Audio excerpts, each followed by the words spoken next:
sobre a perseguição aos cristãos no mundo todo. Eu aprendi isso desde criança, na escola bíblica dominical, nas histórias infantis, nas EBFs, as histórias missionárias. Eu vejo uma geração agora, essa geração atual, chegando e sem informação alguma, sem essa bagagem do Evangelho.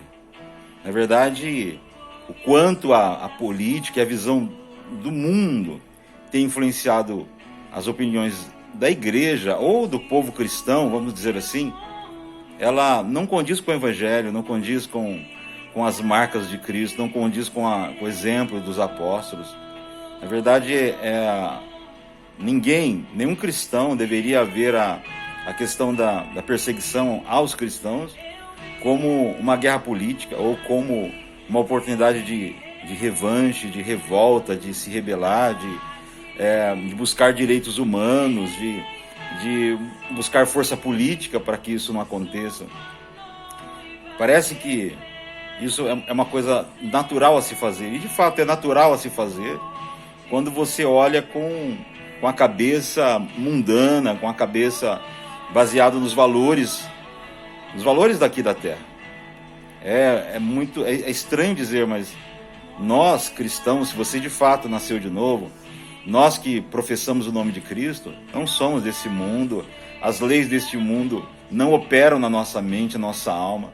Nós toleramos as leis desse mundo em favor do bem, em favor do próximo. Tudo aquilo que for contra o Evangelho, não importa se é de direita, se é de esquerda, se é de centro, nenhuma lei deste mundo é páreo para o Evangelho. Nenhum sistema, nenhuma metodologia, nenhuma ideologia, nenhuma construção humana, ela suporta o Evangelho. O Evangelho é insuportável para qualquer linha ideológica, qualquer uma. Nenhuma aguenta o Evangelho. Parece que algumas trazem alguns valores, ressuscitam alguns valores, mas vão até a página 2 apenas.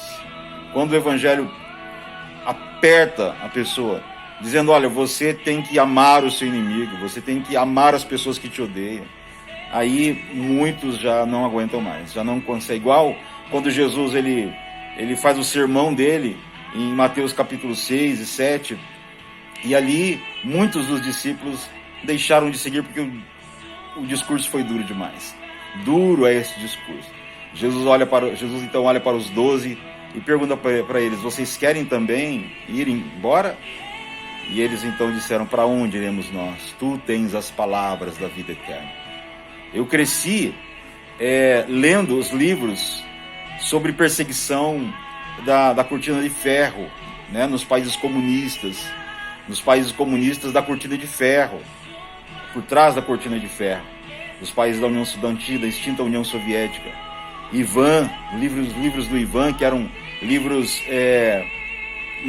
livros fictícios, de histórias fictícias. Ivan de fato não existiu, mas a história do Ivan, ela era muito acontecia todos os dias por trás da cortina de ferro, onde pastores, líderes, irmãos eram presos, aprisionados. Histórias de missionários que no dia do casamento, portas fechadas, escondidos, onde eles se reuniam, aí a irmã estava para se casar com um outro irmão, e aquela mulher, ela evangelizava as crianças nas ruas e era proibido. Arrebentam as portas da igrejinha que eles estavam, arrebatam aquela noiva e levam-na presa. E ela fica presa por 10 anos. E quando ela sai de lá, fraca, fragilizada, levada para campos de concentração, ela volta então, e o marido dela estava esperando por ela. E é interessante que nós não vemos no coração desses irmãos essa revolta, esse ódio, essa busca por justiça, busca por defesa. E isso tem tudo a ver com os discípulos de Cristo. Porque a primeira surra que os apóstolos levaram, eles ficaram felizes, ficaram radiantes por terem o privilégio de sofrer por causa do nome de Jesus. E Paulo era um desses exemplos de sofrimento pelo Evangelho. E você nunca vê nem Paulo, nem Pedro, nem Tiago. A igreja perdeu o Tiago, foi mandado arrancar a cabeça dele. e você não vê a igreja fazendo carreatas, fazendo movimentos, caminhadas em defesa dos evangélicos, dos cristãos. Queremos direitos, queremos poder nos reunirmos livremente. Esse discurso atual não condiz com o evangelho e nem com os primeiros cristãos. Livros como Yuri o Delator, Yuri a Bíblia Escondida, que também eram histórias fictícias do que acontecia por trás das cortinas de ferro, mas você vê eles procurando modos, formas de se reunirem para servir ao Senhor, para congregarem, para edificarem uns aos outros, às vezes nas matas, nas florestas, lugares subterrâneos escondidos. Livros como o do irmão André, que eram histórias reais, o contrabandista de Deus, ele entrando pelas fronteiras dos países da União Soviética, levando Bíblias para aquelas pessoas, e as pessoas em poucos segundos tinham que se encontrar em lugares fechados, escondidos, à beira de um rio ou no meio da mata para pegar Bíblias, e ele contando como funcionava a igreja subterrânea, a igreja escondida, como aqueles irmãos não tinham ódio, mágoa no coração, não tinham revolta no coração, eles tinham sede por Deus, e muitos até admiravam de que aqui no Ocidente, nos países ocidentais aqui, os Estados Unidos e todos os países aqui, com exceção de Cuba, o quanto era livre. Você pode subir hoje num banquinho na praça e pregar o evangelho. Você pode alugar um prédio, não precisa nem registrar em lugar nenhum. Você vai lá, coloca umas cadeiras e coloca a igreja, qualquer nome que tem na frente. Você pode fazer isso. Você pode ir no rádio, na televisão, na internet, qualquer lugar você pode pregar e falar sobre Jesus. Isso que nós estamos vivendo aqui no Brasil, de longe, muito longe de ser uma perseguição por causa do nome de Cristo. Muito longe. Eu cresci motivado exatamente por essa entrega desses irmãos. Um livro que me moldou profundamente e tocou muito meu coração é aquele livro Torturados por Amor a Cristo. Olha o título do livro. Torturados por amor a Cristo. Não é torturados por causa do diabo, torturados por causa de Satanás, torturados por causa da perseguição. Assim como o João estava lá na ilha de Patmos, e ele estava lá por causa do nome de Cristo. E ele diz que estava lá, mas não era por causa do que foi perseguido. Ele estava lá por causa de Jesus. João na ilha de Patmos, exilado por causa de Jesus e do Evangelho. O que nos faz sofrer, e benditos somos os que... Eu nunca levei um tapa por amor a Cristo. Não sei o que é tortura. Aqueles irmãos, eles sim têm alguma coisa para ensinar para a igreja de hoje. Lembro de uma mensagem do pastor Josué Irion, quando ele vai lá num país desse, onde antes era proibido pregar o evangelho, e ele é convidado para pregar, e ele, quando olha para aqueles irmãos, aqueles heróis da fé, que não tinham as unhas, que foram arrancadas por torturas, todos marcados, alguns cegos, e ele dizendo assim: o que é que eu posso ensinar para esses irmãos? Ensiná-los sobre sofrer pelo nome de Jesus, sobre pregar o nome de Jesus? O que é que eu tenho para ensinar a eles? Não tenho nada para ensinar a esses irmãos, porque eles sim, eles chegaram até as últimas, eles sofreram por causa do nome de Cristo. E essas histórias marcaram a minha vida, dos soldados que estavam levando cristãos para a câmara de gás. Eles entravam ali, as portas eram fechadas e um gás era solto lá dentro e eles morriam. E tem testemunho de um soldado que ele estava ali vendo os cristãos entrarem, e entrava uma turma e fechavam e logo saíam os corpos. E havia um irmão ali que estava com medo. E o guarda vendo aquilo. E aquele homem entrou ali na câmara de gás, foi outro, mas o terceiro não entrou. Ele disse assim: eu renuncio, eu não quero morrer aqui, eu não quero morrer. E o guarda então olhou para ele e disse assim: você não quer? Porque enquanto vocês estavam entrando, o primeiro entrou e eu vi uma coroa entrou lá dentro assim que ele morreu. O segundo a mesma coisa. E você também, a coroa estava vindo. E você não quer? Eu quero essa coroa, eu quero morrer pelo nome de Jesus, eu confesso Jesus como meu Senhor. Essas histórias ficaram cravadas no meu coração. Para mim, comunismo não é nada novo. Essa nova Guerra Fria, instalada no nosso país e em alguns países da América, Isso para mim já é coisa antiga e coisa superada. Porque o Evangelho não conhece comunismo, o Evangelho não conhece cristianismo, o Evangelho não conhece budismo, o Evangelho não reconhece absolutamente nada disso. O Evangelho entra onde tem gente, e onde tem gente ele prospera.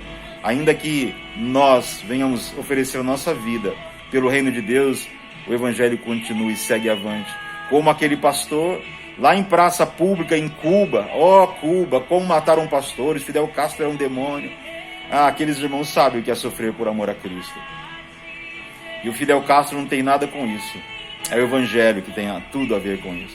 Pegaram um pastor e falaram assim: você está descumprindo as leis do nosso país e você vai ser então executado em praça pública. E colocaram aquele homem na praça pública amarrado numa cadeira e colocaram explosivos embaixo da cadeira. E a vizinhança, a multidão veio assistir aquele espetáculo. Algumas pessoas da igreja que conheciam estavam ali chorando, orando, e o pessoal da cidade, a vizinhança toda cercou aquela praça, e os soldados ali enérgicos e com toda a autoridade fazendo aquela execução. E eles colocam os explosivos, mandam que todos se afastem, e eles disparam então aquela bomba, e aquela fumaça se levantou, aquela poeira, a cadeira voou para todo quanto é lado. Mas quando a poeira baixou, aquele pastor estava em pé, intacto. Aquilo foi tremendo, porque o diabo deu um tiro no pé. Muitas pessoas se renderam a Cristo. Mas muitas pessoas se rendem a Cristo não é só quando os pastores e líderes são libertos, mas quando eles morrem também. Já dizia alguém que o sangue dos mártires é a semente da igreja.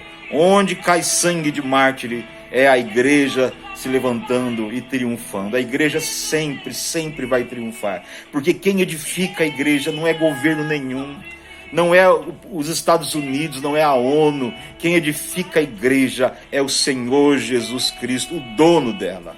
Ele é quem edifica a igreja, e não há porta de comunismo, não há porta de budismo, não há porta de islamismo, nenhuma porta, nem mesmo as portas do inferno poderão prevalecer contra a igreja do Senhor Jesus. Torturados por amor a Cristo, um livro que marcou profundamente também, Por Essa Cruz Te Matarei, onde o missionário americano se embrenha pelas florestas da América do Sul, e ele encontra lá uma tribo hostil, uma tribo de canibais, onde ele oferece a sua vida ali, o risco de morrer, e ganha aquela tribo toda para Cristo Jesus. O sofrimento, meus irmãos, pelo amor de Cristo, é coroa, é graça, é bênção. Nós, você e eu, que nunca sofremos por nada, alguém jogar pedra na igreja. Eu lembro de uma vez que eu era adolescente, estávamos na igreja, e a suspeita é de que o vizinho jogou veneno lá dentro da igreja. Algumas pessoas foram intoxicadas, vieram os bombeiros, e algumas pessoas foram socorridas ali e levadas para o hospital. Mas isso foi o máximo que eu já experimentei. Eu nem mesmo senti cheiro de veneno algum. Eu era adolescente e vi tudo aquilo acontecendo, pessoas ali chorando, mas eu mesmo não tive o privilégio nem de sentir o cheiro daquele veneno. Mas, amados, nós somos chamados para isso mesmo. Se ele foi lenho verde queimando, muito mais os seus filhos queimarão pelo Evangelho. Nós vamos sofrer pelo Evangelho. Esse é o nosso chamado. Quem se converte hoje tem que saber que abraçar a Cristo é renunciar à própria vida. Se você é cristão e não aprendeu que você tem que renunciar a si mesmo cada dia, tomar a sua cruz e seguir a Cristo, renunciando a si mesmo, então você não aprendeu nada de Evangelho, não aprendeu nada do Evangelho. Somos chamados para sermos como os heróis da fé. Aquele livro que você também talvez já ouviu falar, de vários irmãos que morreram por causa do Evangelho. Savonarola, que foi esquartejado, amarraram as mãos dele para trás e puxaram uma corda, as mãos presas, e levantaram. Já os braços foram torcidos. Levantaram a corda e soltaram. Quando estava prestes a chegar no chão, seguraram a corda. E os braços todos foram arrebentados, quebrados os ossos. E ele depois foi picotado por causa do Evangelho. John Hus, que foi queimado na fogueira por causa do Evangelho. Quantos outros que morreram por causa de Cristo? Estevão foi o primeiro e viu o céu aberto e Jesus o recebendo antes de Estevão subir, porque a Bíblia diz que ele olhou para o céu e eis que vejo os céus abertos e o Filho de Deus que está me chamando, se levantou para me receber. Mas ele não termina ali. Ele disse: Senhor, perdoa esses que eles estão fazendo isso, eles não te conhecem. E ele perdoa, assim como o nosso Mestre, Senhor Jesus Cristo. Pai, perdoa-lhes porque não sabem o que fazem. E se o diabo fosse esperto, ele pararia de perseguir a igreja. Porque quanto mais ele persegue, mais a igreja cresce. Quanto mais ele persegue, mais a igreja cresce. Nós temos notícias, assim, tanto remotas ainda, de vários lugares do mundo. Os lugares mais perseguidos, onde a igreja está crescendo como em nenhum outro lugar. Mais do que em qualquer outro lugar onde o evangelho é livre. Então, se você é de Cristo, você já está morto. Você não vai morrer por causa de Cristo fisicamente, você já está morto. Considere-se morto, em nome de Jesus. Essa palavra é para você. Chega de mimimi, chega de pensar que você está sendo vítima disso ou daquilo. Você não sabe de nada, nós não sabemos nada o que é sofrer por amor a Cristo. E eu gostaria que você orasse para que viesse o sofrimento, para que viesse a perseguição, porque assim nós vamos ver quem é realmente o verdadeiro cristão, quem é a noiva de Cristo. Que Deus te abençoe, em nome de Jesus.